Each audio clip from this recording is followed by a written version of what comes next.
Hello, everybody. We are live today. Yes, live today at the Erin Cruz show with the one, the only Roxanne Hoge. She is running for California State Assembly in the 46th district. She is also in the Belly of Beast. You may have just seen Burton Brink. He's also in the Belly of Beast. And you know, I think that it's important people recognize there is very little time to get out the vote left. That you are feet to the pavement, out and about, and getting out the vote. Thank you for being on the show again. How's it going, Roxanne? It's going great, and thank you for having me. And yes, Absolutely. Burton is cute. He's many things. Burton is awesome. We've worked together on a bunch of stuff. I'm also getting to work with the Yes on Six folks with Carl DeMaio. So I've gotten to do press conferences and rallies, and we have a bunch of stuff coming up in the next few days. Mm-hmm. Everyone is, yes, pedal to the metal, but here's the good thing. A lot of people don't pay attention until now. Right. They have lives, they have businesses, they have kids, they've trying to get their Halloween decorations up. So there are people who are kind of going, what, an election? Awesome. What do I need to know? Right. And that's when we can share with friends and family. You know, Mhm. I've brought this up many, many times. You may not live in Roxanne's district, but if you have family members who live in her district, I'm going to have her list off some of the cities that are in her district in just a minute. If you have family there, talk to them. More often than not, you might know somebody who lives there, and make sure that they're like-minded people. Get out that vote. Roxanne, what cities does the 46th district cover? Or So sorry, it's basically the San Fernando Valley. We are stretching from Lake Balboa, Panorama City, and North Hills. Then we jump over the 405 and we go down to Sherman Oaks, Studio City, all the way to Universal City and Toluca Lake, Valley Village, and then the Hollywood Hills, all the way to Mulholland. So if you're Mulholland and then north in the hills, all the way up to Granada, a little bit of Granada Hills and Van Nuys and North Hills, that's me. okay. So if you see Roxanne on your ballot, you're in the right place. So, but for those people who aren't living there and know people who live there, talk to them about Roxanne.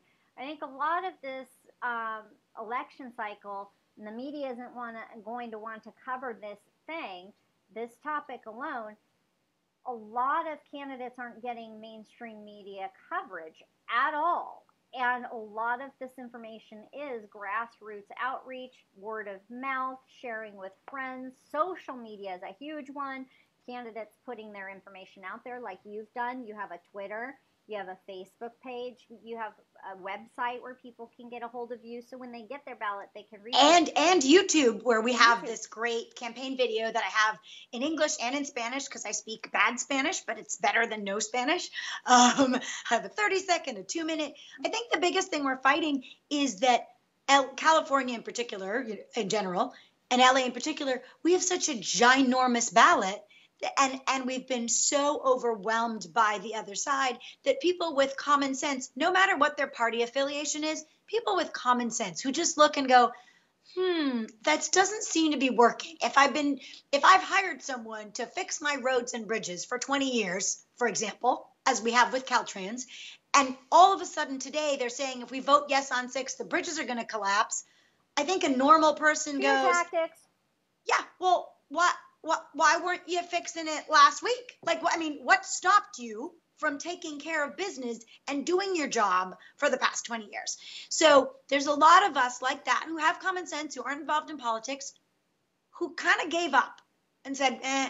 But the other problem is we have such a giant ballot that people go, okay, I'm voting for governor. John Cox seems like a good, reasonable guy, and I've heard Mark Moisier, he's good, and then they sort of peter out because there's so many things on there, just so many hands trying to go in the pocket. All these bond measures, for example, and judges, and really one of the things that affects our lives the most. I mean, it's very sexy to talk presidential politics, but what really affects your day to day is your city council, your state assemblyman, your state senator, your county supervisor, your water board.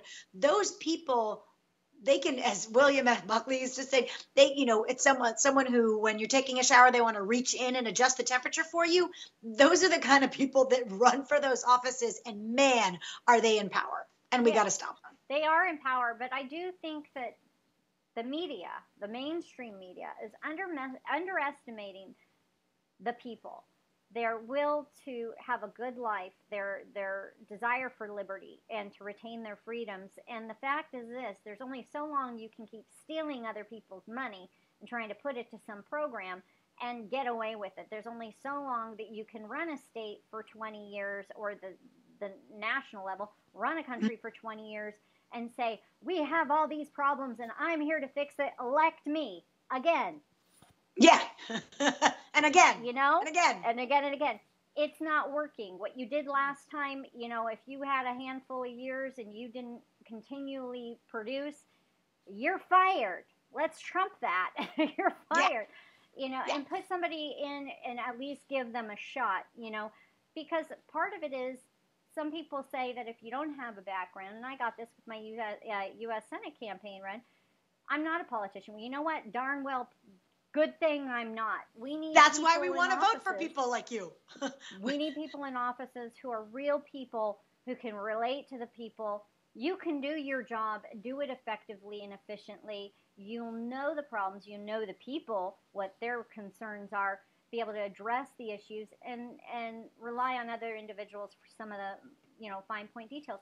But here's the thing, the people aren't stupid, and the media is abusing them by stating that we don't have to tell you anything. But you know what, you're doing the right thing and putting your YouTube out there and your Facebook out there, and you're hitting the town and getting out the vote. You don't have a political background in terms of policy, in terms of the confines of elected office, but you have been a businesswoman. You're an actress. You're also a mother. You run a household. What do you believe that you will bring to office, besides common sense, because you have it, to get the job done and get it out of the status quo of running over Californians with legislation? Well, I think our founders had a few good ideas, and one of them was that they intended our legislatures to be staffed by people who came, served, and then went back home, back to the farm, back to the community, so that you live within what's going on. And that's my premier qualification. What I want to do is California should be run like a business. We should not have, say, 5 or 6 departments that disabled people need to contact in order to get their benefits. That makes no sense at all. We should not kowtow to public sector employee unions. They're destroying this state. I'm a union member, a proud union member. I have my SAG card for 30-something years. But my union is more of a guild. In other words, it has protections for its members. It bands together to negotiate for health care and pension benefits. But if I do a bad job, I can and have been fired. Right? I get fired. It doesn't mean that I get a guaranteed wage. It doesn't stop me from excelling, and it doesn't help me be mediocre. And that's what too often public sector employees do. Or if they need to fire you because they can't keep you on, I mean, they can let you go and rehire you. I think that what's important is, people need to recognize you're a real person. And too far has it been, and too long, individuals are out of touch and they don't return home. And even if they do return home and live in their district, they live in an out of touch world. And we have to stay connected as a people.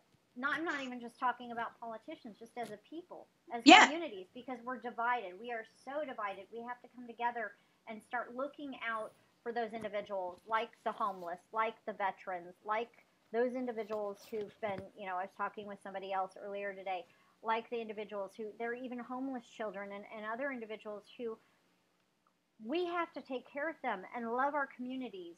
And I believe that you'll listen to the people and hear their voice, hear their message. Now, I have a question for you. Where do you stand on the caravan. This is a big issue that's come up, and I know it's a it's a federal issue in terms of immigration. But this is a big state. I don't live in your district, and I cannot vote for you, right? Right. But every decision you make up in Sacramento will impact me. The current policymakers up there want to help all of these individuals, and I don't know that that's good for California. What would you do as a state assembly person to protect Californians financially and safety wise from the situation that's going on at the southernmost part of our state? Well, it's a great question. It's one of the things that sort of spurred me to run, because I think what's so frustrating is when we see that there's two sets of rules, when the United States no longer has the rule of law, which is the one thing that has allowed it to flourish, for 200 years plus, game over. So when California decided, oh, we're going to pass this law and become a sanctuary state, that stuck in my craw. And by the way, in the craw of many other legal immigrants who came here the right way, which involves filling out a form, waiting, being open to examination, saying, proving that you are who you say you are, that you are going to be an asset, and that you understand the principles of the country you want to be part of. Right. So to say all of a sudden, well, yeah, we know there's this whole legal system. I always, quantify, like, let's compare it to Disneyland. Disneyland is great. It's super expensive. Everybody wants to go. What if I just throw my 4 kids over the fence when they were little, right? So they can enjoy, because everyone should enjoy it. Disneyland is a wonderful, wonderful place. Sorry, I'm going to move that out of your way. Someone's texting me. Go away, Mom. I can't see it. Don't worry about it. But I can't see your eyes. So I throw my kids over the fence at Disneyland. Great. Now they get to enjoy the day.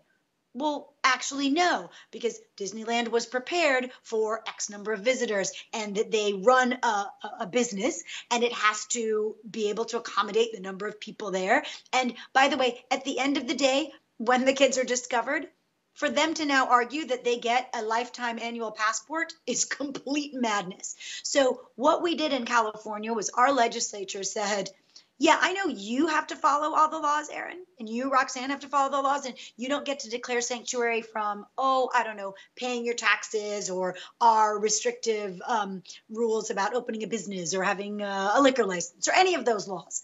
But this one law on entering the country, we're going to declare sanctuary not for people who just entered illegally. No, we're going to go further and give a big old mulligan to people who entered illegally and then committed a felony. That's who sanctuary state laws are to protect. Right. Felonious illegal aliens. Once they decide that they're able to release them after they've been through their process for whatever crime it is that they've committed. Yeah. Yes. But it's completely wrong. And specifically the caravan, sorry, that's not how you get to, we all know, as Justice Blackmun said, I can't define pornography, but I know it when I see it. We all know what refugee situation looks like. It doesn't look like well-fed, able-bodied men marching and being bussed in large air-conditioned buses with their smartphones through 5 countries on the way to our country. That is not a refugee situation. The Yazidi Christians in the Middle East being slaughtered, yes, those are refugees because they're not safe. You don't just get to say, I want to be here. I mean, that's sort of the magic ingredient of socialism that never really works. Oh, everyone should get to live in the big mansion on the hill. Well, that mansion actually belonged to someone. And if you just break down the walls and break into it, that's a crime. And it's mob rule. And we can't have that. Right, absolutely. And I agree with you on that, absolutely. Part of the issue, too, is that there are some children. Most of the people in the caravans are able-bodied men, I'll say it frankly, war-aged males. And there are children amongst them, they say reportedly, some with women, some are families. We don't know that. That's one of the issues. We don't know where these children come from. We don't know where these people come from. They are undocumented. So it's good to hear that you, as a state assembly person, will be cognizant of, restoring order in terms of respecting federal immigration laws. Well, because it's, at the end of the day, by the way, if you're a compassionate, well-meaning person, who I don't doubt that most of the people who think, oh, that sounds, everyone should be able to come in, that's their thought process. It's actually not compassionate to those very people. Because when you pay a coyote, when you come in illegally, you've now made yourself and your family vulnerable to, the women are incredibly vulnerable to rape, to being sex trafficked, the men to being, and men and women both, to being drug mules, and to living life in a permanent underclass. Right. Well, that's not good. And guess who else it's not good for? It's really not good at all for these countries who are losing these motivated, able-bodied men and women of, as you say, fighting age. But that's not just fighting wars. That's fighting by starting a business, by building a home, by what. Well, if those people stayed in their countries, they would make their countries better. Well, this is the thing, and that brings up another issue. And one of the things that I want to talk to you about is that here's the deal.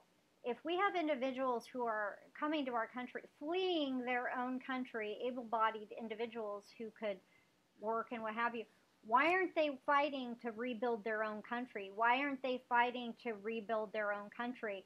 They have families there, or wives, or have other individuals that they're concerned for. Why aren't they fighting and making an effort there? Because if they're not fighting and making an effort there, what makes us think that they're going to fight and make an effort here?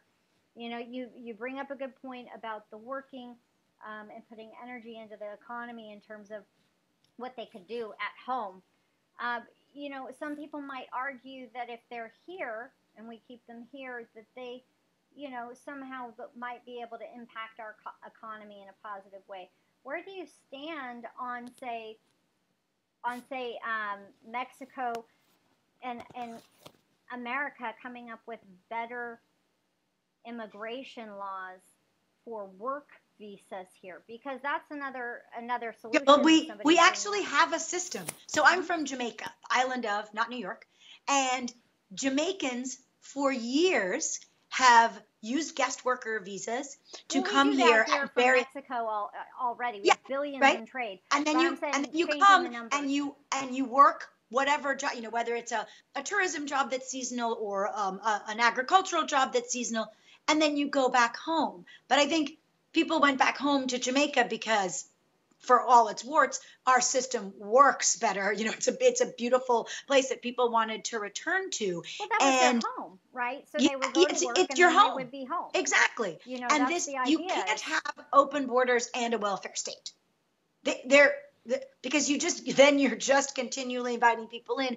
And so the argument, and by the way, I not only think it's specious, I think it's pretty unbelievably bigoted. I knocked on doors the other day, and a man who was a Democrat said to me, well, who's gonna pick our vegetables and clean our toilets? He actually said that to me. And I was like, well, I actually think Hispanic people are capable of all sorts of jobs, but you do you. The fact is that to think that way about other people is pretty belittling, and everyone's lives will be better if you follow the rules to come here. So yeah, our immigration system could use an overhaul, but the problems that are with our immigration system are all because of people not following the rules. Right. It's broken. Well, yes, it's broken. You battered down the door to break into my house, and now my door is broken. Yes, that you caused the problem. Right. Well, at the state level, your interaction would be different than the federal level, but it's very good to hear that you have a strong position on restoring the rule of law and order, and providing a secure economy, because that's what the outfall is. When you have no borders, no nation, you have an erosion, you have economic issues and impacts, and I'm glad to hear that you're thinking in the direction of serving the public of California. And guess what? When you're serving the public, just like when you're running a household or when you have a business, you have to prioritize. Right. So everything can't be number one. Right. So I kind of think public safety and infrastructure and law-abiding citizens all rank above, you know, our criminal underclass, who the legislature spent the last session figuring out ways to make crime pay. we're taking away bail, passing 1810, which gave people mental health diversions, unloading people out of our jails, AB 109, that was a couple of years ago, and writing Props 47 and 57 to reduce felonies into misdemeanors. That's not my priority. Somebody said, where's the compassion for the homeless people on the street? Yeah, you choose to shoot up. My compassion's going to lie instead with the mom with kids who's trying to get to school and has to step over the guy who's shooting up on the street. Yes, I'm actually going to make a hierarchy, and my law-abiding folks kind of went out. Right. I did hear an interesting interview the other day. John Cox for governor. He's running against Gavin Newsom, one of those belly of the beast dudes who's ruined cities, and now he's a lieutenant governor. He wants to be governor of California after he's already wreaked havoc. But John Cox said something interesting. He was mentioning how, here we have these crazy people who are legislating to give heroin addicts places to shoot up, safe places to shoot up a very unsafe drug. If that were my daughter, I wouldn't want you to give her a safe place to shoot up. I would want you to let me know, and I would want to get her help. Yeah, I mean, that's what it comes down to. That's a very valid point that he made there, is that, and I think that, as family people, because you have children, you can see that. You can see that as being the better solution for these individuals who are doing these things in California, not catering to the law breaking, not catering to the druggies or those with addiction issues or mental health issues, or those who are stuck in poverty or other things that might cause them to break crimes or get into drugs or get in a situation that's struggling and hard to pull out of. You, I believe, can see that. You're a mother. And here, we actually had a conversation. I had a meet and greet at somebody's house on Sunday, and a woman got super mad and actually stormed out because she said, what would you do for these people? And I used the analogy of my children. I said, if my children, God forbid, someone started to shoot up, they wouldn't get to do it in my back bedroom. No way. And she wouldn't believe me. She said, no, you're lying that you would. And I said, no, I really would. The kid would be kicked out. Or they would be getting help, right? Exactly. Like, you have to make a choice. And the fact is, any addiction counselor will tell you the person has to hit bottom. Well, they're not going to hit bottom if what the city of LA, for example, gives them is a unit costing $500,000 for free, where they don't even have to get clean or sober to take advantage of it. Free roof over your head, 3 hot meals a day, and a safe place to shoot up. Right. Where's the bottom? Where's the bottom?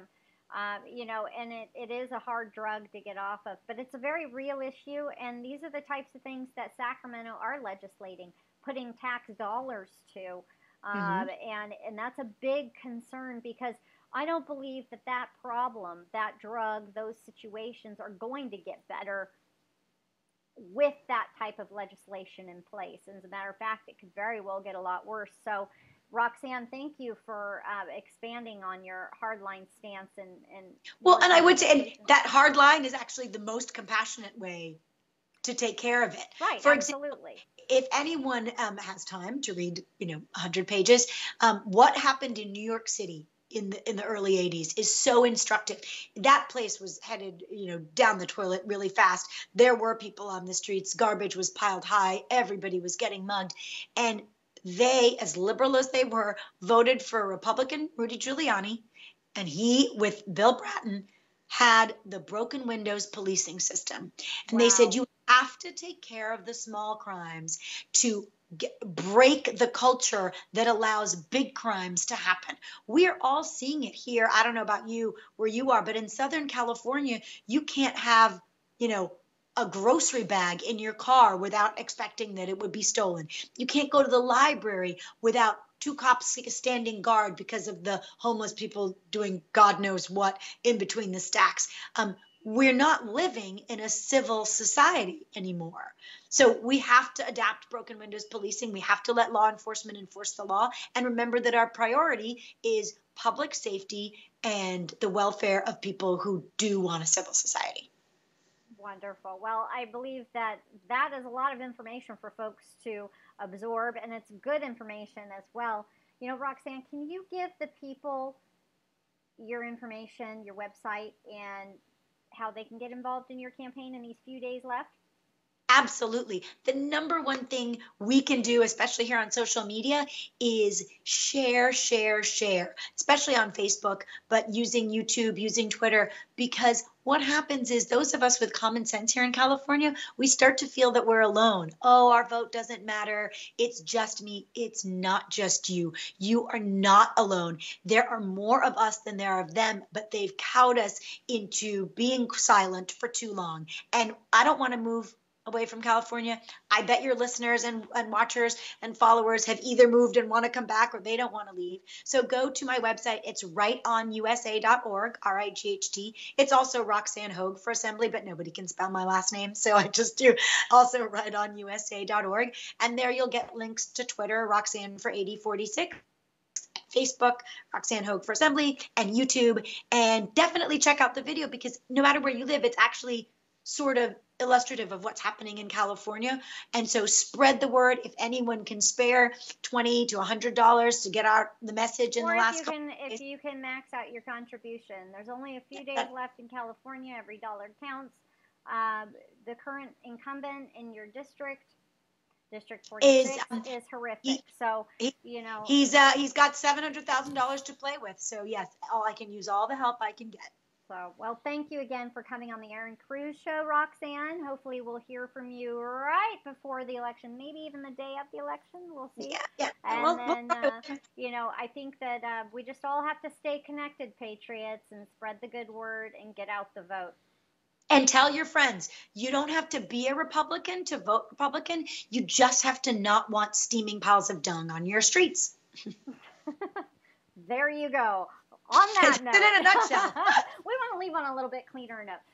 Together, we will clean up this big mess and we will make California golden again. All right, this is Roxanne Hoge on the Erin Cruz Show. God bless. Take care.